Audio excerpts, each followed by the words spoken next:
It was always the team. And it was always in this all-encompassing, you know, what I want doesn't matter. It's all about what everybody else does, how I fit in. Yep. And it's so funny because I'm on the other side going, man, he's just a big team guy. It's not important to him. And Rod's on the other side going, bullshit. I call bullshit. Like, no, that's not true. Everybody has certain things that they want, and it's okay to have selfish wants and what you need because that's what the team needs. The team is a makeup of all individual things people want, but yet collectively we're all able to move in the same direction, which is so funny because we just had this conversation at breakfast, and it's like, it's almost like two opposite sides of the table, and now they've kind of flipped, which is cool that there's just different vantage points coming from different people. But that is such a shift because at some point or another, I believe he called you out to say, that's bullshit, Tori. Tori's got wants. Tori's got diseases. And by the way, it is okay. And to the point even further, you're being selfish that you won't acknowledge the fact that you have desires, needs, and wants, and it's not always about the team. It can be about you some of the time.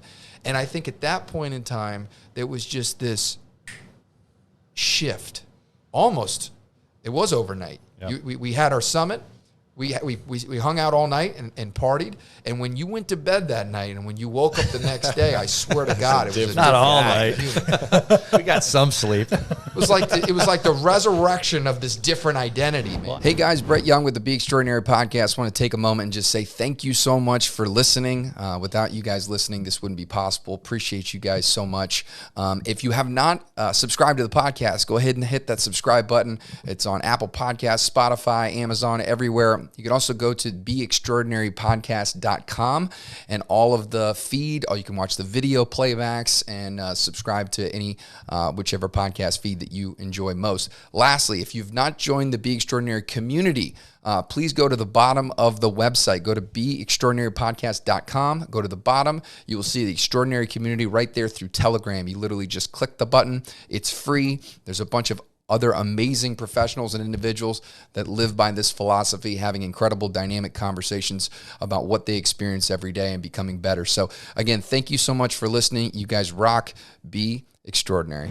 I'm listening to you recall it, Tori, and I remember how respectful you were, and I was that was kind of your MO. I remember when you interviewed, we were sitting in the old boardroom, the old conference room. Yeah. And you started talking about the fact that it wasn't about money, and I disagreed with you then. I said I don't believe that. I think it absolutely is. Why are you here? Right? You're here for money, and whether or not we had that organized at that time, over the years that played itself out. And I'm listening to you recall that, and I remember how respectful you were, but it was me calling you out, as if to say, you've got all these skills, you've got all this talent, and I don't believe that you're just here to just kind of contribute on a mediocre level, right? Yeah. And I don't mean a call out in a disrespectful way, but I mean a call out as if to say, man, there's more in there. It's like, people talk about 110%. It's like, no, you just have 100. Just give it all, right? Just give 100. Yeah. You don't have to play games and try to think there's 110 in there. There's not. There's only 100. Just give 100. And I think it was that permission to say, here's what I know I'm capable of this. I know that I've got flashes of this. It's like, figure out. I think you were giving him a permission, and I believe this was early in my career when we were running together. It was like, because I was the same way, and it genuinely wasn't. Money wasn't like it. It still is not the driver, but at some point it was almost like to where the fact that I wouldn't even acknowledge that it was a thing. Yep, because it was this taboo thing where I would like. It doesn't have to be your main driver, but you should.